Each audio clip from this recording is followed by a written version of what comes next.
more than 1 in 5 mammal species on the planet are bats, who make significant contributions ecologically and economically. After dusk, these acoustic monitoring stations record bats' echolocation sounds. And then this is the recorder. This writes to the card. By knowing more about how bat species use this terrain, managers of the nearby Cane Ranch can make better land use decisions, especially when it comes to managing livestock and water development. This year and last year it was extremely dry during the winter, and so a number of the dirt tanks or little ponds that are up on top of the kaibab didn't ever really fill in the spring. And to the extent that that continues to happen, we're going to have to think pretty hard about what it means to have water on this landscape and sort of how to manage it as best we can so that not everybody loses. Predictions for the Southwest include worsening drought, along with daytime and nighttime temperature averages continuing to rise. Because bat habitats are becoming increasingly imperiled by drought, fire, and disease, and because bats help maintain nature's beautiful balance, Carol Chambers and fellow researchers embrace opportunities to learn more about the world's smallest mammal. This elusive nocturnal animal is considered a valuable indicator species, whose further demise would create serious ripple effects around the planet. As scientists and researchers continue to gather data on bats, another research project is taking place on the NAU campus involving endangered garter snakes. And these researchers are asking for your help.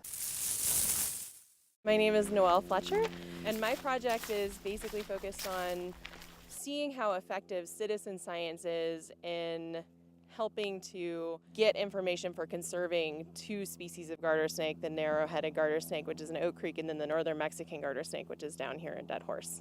Traditional methods in finding these species is a lot of the time going out and doing things like what we're doing today. We're going out, we're going to be surveying, we've set traps for them, things like that. So yeah, at the moment this is empty. But as you can see, there's kind of a funnel design. So a snake can enter from either end. Because these species are what we consider cryptic, and that basically means that they have this really good coloration, this good camouflage that makes it difficult to see, and they really want to hide from us.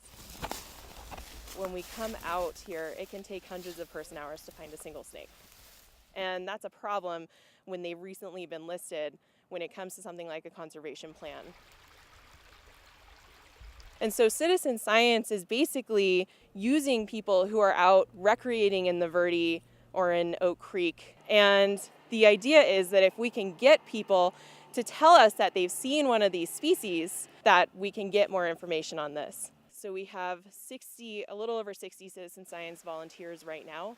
And ideally by the end of the project, most to all of these people will care a little bit more about this species. And that's especially important in endangered species conservation.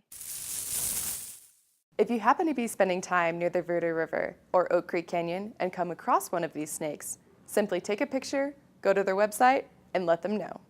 That's all the time we have for this episode of Inside NAU. To see more of our shows, visit us online at nau-tv.com.